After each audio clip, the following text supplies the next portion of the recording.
Welcome to another T.Rex Talk audio podcast version, and this is the 100th episode. If you add up all of the YouTube live stream videos and you add up all of the audio-only podcasts, we have recorded 100 messages, which seems like a lot. And as I predicted, we didn't do anything particularly special for this 100th episode. It's pretty normal. But I am very grateful for the fact that we have been able to make 100 episodes, and I'm really grateful for all the listeners. We're coming up on about 500,000 podcast downloads and way more YouTube views.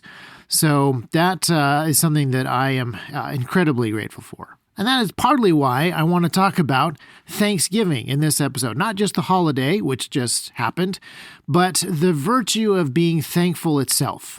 We had a great Thanksgiving, and I have a whole bunch of other things that I am really thankful for that I want to talk about. But Thanksgiving as a virtue is something that is under attack, not just the holiday itself. Now, obviously, the holiday is under attack, largely through historical revisionism, because the Puritans must be redefined. They are kind of an inconvenient truth. And Thanksgiving in particular, the holiday that the Puritans organized, is just something that is not helpful to the current narrative. Puritans are supposed to be these mean, cruel, powerful, miserable, stingy, dominating colonists that hate the brown people and are just over here to take away all of their stuff. But the fact is that the pilgrims that landed in Plymouth in 1620 were families who landed in the wrong place at the wrong time with the wrong equipment after having been very wronged by a bunch of other people. And they had a really hard go of it. They had more than 50% fatality rate in the first winter, and they underwent just tremendous amounts of sickness and want and misery. And the first time they had any extra food, what they did is they shared it with as many people as they could in a great, big, happy feast of multicultural food and games, and they declared a day of thanksgiving to God with as many people as they could possibly get together. So, yeah, that kind of disproves the narrative. And regardless of what you think about the Puritans or those pilgrims in particular, or the founding of America, you have to admit that complaining is kind of the order of the day. There is just kind of a sense of complaining that has dominated our culture. If the Christmas Carol were written today, it would be the opposite of what Charles Dickens wrote back in whatever year that was. The whole point of the Christmas Carol is that Ebenezer Scrooge is a very complainy, grumpy sort of man. Everybody else is celebrating Christmas, and they're enjoying all the blessings of the season and the togetherness and the food and thinking back over what Christmas means. And he is this grumpy old guy who is too focused on the things of the world, too focused on his own personal self and his own personal stuff. And yet, today, that is actually the correct answer to life. It is wise men of the world who say, bah humbug, and it is the fools who say, Merry Christmas. P.J. O'Rourke actually has a pretty good bit on this in his book, All the Trouble in the World, where he points out that if you are complaining, you are proving to the world that you are concerned about things, and you are a deep, serious thinker. But if you whistle and skip and thank God for small blessings, then you are a naive, clueless goofball. If you see somebody who is having a great day and he is cheery because of something that's small and meaningless in his life, you can lean over and you can say, how can you be so flippant when there are starving children in Africa? And you have proved yourself to be the morally superior guy. You have proven yourself to be the serious thinker. And it's easier to complain than to be cheerful. It takes fewer muscles to be miserable than to be thankful. I'm sure that you've noticed that about yourself. I have definitely noticed that about myself, even today, which I'll get to a little bit later. But in 2021, I think that there is a thread of more than just being a complainer, more than just being preoccupied with what is bad, but deliberate and very active ingratitude that is extremely destructive. And an example of this is a tweet from the official BLM Twitter that said on Thursday, "You are eating dry turkey and overcooked stuffing on stolen land." I don't think that it was just something that was bugging a person at that exact moment, and because they were human and suffering human frailties, they just put it up on Twitter. That's actually like a far more aggressive statement. I doubt very much that the person who wrote that tweet was actually eating dry turkey and overcooked stuffing at that moment, because they were probably inside of a gigantic multi-million-dollar mansion in California. But I digress. There's something about this attitude that is more than just being mopey. It is trying to actually suck the joy and the gratitude out of other people's attempts to be thankful. Are you eating ethnic food? Then that's cultural appropriation. Are you eating non-ethnic food? Well, it's probably a symbol of whiteness. Do you have a lot of blessings that you're thankful for? Well, you should be ashamed of your privilege. Oh, do your neighbors have more blessings than you? Then you should hate them. Doug Wilson had a good quip about this. He said, "The left is trying to make America ingrates again." And I think part of the reason for that is that there is, as you know, this very clear focus on victimization. Victimization is a very current trend. Your victimhood is something that you should cherish. And there's a massive problem with thankfulness in that case, because thankfulness actually destroys the grudges that victimhood creates.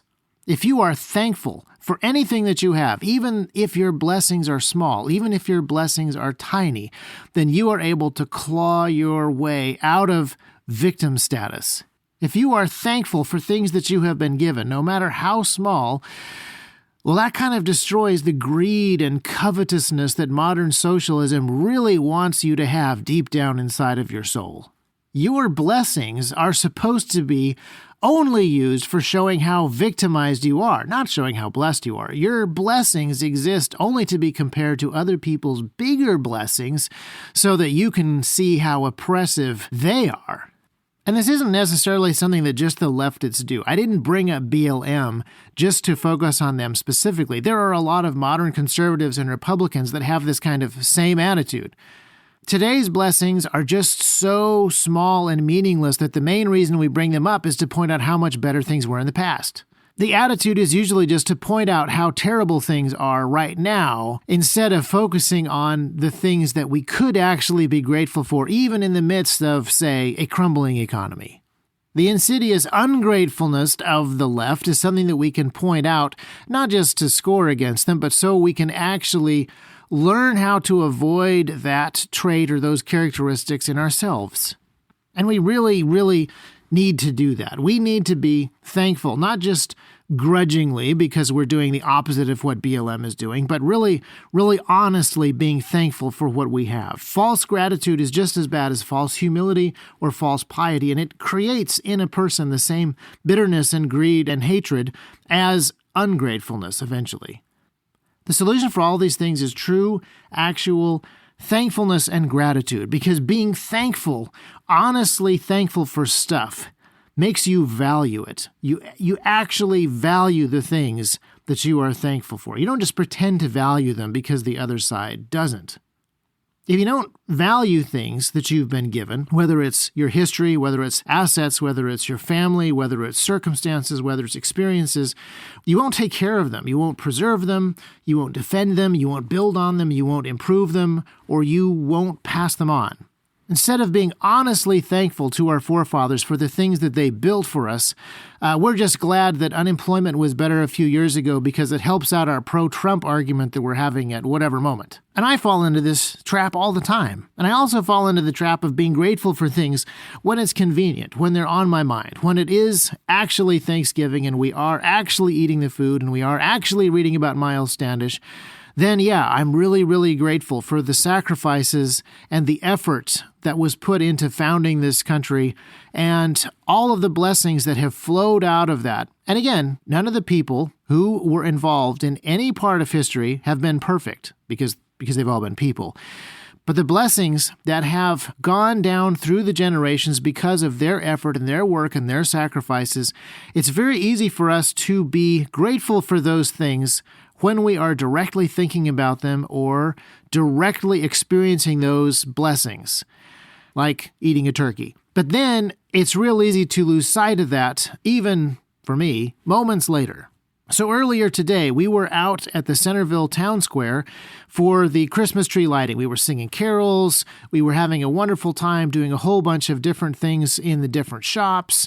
There was food, there was storytelling, there was dancing. And even in the midst of this, I started to get cold. I'd forgotten to eat lunch earlier. Surrounded by amazing people recounting amazing blessings, preparing for Christmas after having just spent an amazing Thanksgiving with my family just a couple of days before, while the T.Rex Arms Black Friday sale was literally happening at that exact moment, and sales were going really well, and my children were having a tremendous time selling Christmas cards and eating candy canes that random passersby kept giving them when I wasn't paying attention. I was letting my cold feet get to me, and I was letting my thankfulness and my gratitude that I had been thinking about, because I specifically was working on the outline for this very podcast right before going out to the square. I let all of that slip away just because my feet were cold. Like I said earlier, it really is easier to be miserable than to be thankful. It takes a lot fewer muscles to complain than to be cheerful and happy and honestly thank the Lord for the circumstances that you are in. And it would have been really easy to take this Christmas on the Square event and just turn it into another thing where, yes, we're grateful that businesses are still in business. Yes, we're grateful that the Christmas tree looks nice. Yes, we're grateful that more people showed up this year than last year, and that was kind of a win for the event. But what I needed to do, and I think what all of us really need to work on doing, is to be honestly thankful for what really matters. The people who are there, the lives of the people who came before us to build that town, the lives of the people who were there right at that moment, trying to hang on to what's important in life and pass it along to their children. The people who want to actually physically construct something on that little town square. The people who want to communicate ideology and communicate religion and truth in the gospel through Christmas carols and remind people what Christmas actually is all about. That is something that I'm tremendously thankful and tremendously grateful for, even though it's easy to lose sight of. There will always be hardships and there will always be enemies. This is going to be true in every circumstance. There is no circumstance so great that there won't be starving children in Africa or Asia or North America. There aren't going to be historical heroes that are so great that they never made any mistakes. There aren't going to be Thanksgiving dinners that are so perfect that even part of the turkey isn't a little bit dry. And the harder you work to be thankful, to be chipper and to be cheerful and to pass on the important historical lessons that are politically incorrect now, the angrier your political opponents will be. There will always be legitimate complaints to make at almost any time about almost anything. And yet, at the same time, there will always be blessings constantly. Right now, in the midst of all of the hardships that you are facing, you nevertheless have things that you should be thankful for. At this very moment, there are Christian prisoners being tortured for their faiths who are finding things to praise God for. The way that we recognize and make those legitimate complaints about true injustices without allowing them to turn into soul-destroying bitternesses is by focusing on the blessings and being truly thankful for those things, even in the midst of the trials and the difficulties. Even though my feet were cold, I was drinking hot cider. Even though the EQ wasn't great on the PA system, I was listening to great music. Even though my children were running around and eating too many candy canes, I have a great family. And even though the people listening to this podcast can assume that I'm some kind of naive Pollyanna Jimmy Stewart character, you know I'm right. And even though the pilgrims that came to Plymouth Rock were imperfect people who created the foundation for a nation that has done a lot of terrible things, they nevertheless built a foundation that allowed for tremendous blessings. One of the most important aspects of which was their attitude toward Thanksgiving, that even in the midst of hardship and privation and sickness and even death, they could still find blessings to share with others, and they could still find gratitude in their hearts They still thanked God for what they had been given, what they had been allowed to do, and they were even grateful to their political enemies that had pushed them into this very difficult position that nevertheless allowed them to build and construct something powerful and beneficial. It's a tremendous example that I need to learn a lot more from. I know that the holiday of Thanksgiving is over, but as we close out the year, I want us to reflect on it. And I want you guys to know how grateful I am for a tremendous year. It has been a mix of difficult and painful things, but in all of them, there have been tremendous blessings. I want to thank you guys specifically for what you have done for helping us to continue to build T.Rex as a company, but also to build things like our YouTube channel and our newsletter and our podcast, our ability to do more and reach more people with messages that you guys have done to help us to be better equipped to equip other people. I'm really thankful for everybody working at T.Rex who has allowed us to raise our game to the point where we've actually been able to accomplish some of the things that we had on our list of goals for the year. I'm very thankful for my brothers who have been such an incredible part of what T.Rex has become. And I want to thank my parents for so much of the instruction and teaching that has really enabled us to accomplish some of the goals that you guys are seeing. And there's a ton of stuff that I'm thankful for outside of T.Rex, stuff in my family, stuff in my church. But because this is a T.Rex podcast, I'm mostly focused on the stuff that you guys have been watching and paying close attention to for a while. I am so thankful for everything that we have been able to do together as a company. And ultimately, I'm really thankful to the Lord, because if it weren't for Him establishing this house, we would be laboring in vain. And that's really where I want to end this podcast, as important as it is for thanking the people who have physically helped with the things that we are working on, the ancestors who came before and laid the groundwork for things that we are enjoying and experiencing, the people who planted the trees that are bearing the fruit that we're enjoying, so to speak. We cannot lose sight of the fact that it is God who really is the author of all of our blessings. And this idea of thankfulness as a really important virtue, as a really important aspect of our lives is something that comes from Scripture. Ephesians 5:20 talks about always giving thanks and for everything giving thanks. That's something that I am aspiring to do more of. I want you guys to give some thoughts to the rest of the year. Ways that you can really pick out the things that you are grateful for, the things that you want to take care of, the things that you want to defend, the things that you want to build on, the things that you want to be improving, and the things that you want to pass on to other people. Those are the things that you should thank either the people who gave them to you directly, the people who put those foundations in place for you to receive and have those things, and ultimately the God that gave them to you. Not just because gratitude is the antidote for bitterness and victimhood in other people, but it's the antidote for those things in ourselves as well. It's what sets us up to be better prepared to build upon and improve upon and pass on those blessings, but also to communicate them to other people. After all, just think about my Saturday evening and how much more enjoyable it would have been for me and how much more encouraging I would have been as a person if I had been focused on the wonderful food and the wonderful people and the community conversation and hearing about how other folks were doing and singing Christmas carols and being reminded of what Christmas is for and watching the Christmas lights than, the distraction of the cold feet. In the same way that focusing on misery and victimhood changes everything, so does focusing on blessings and on gratitude.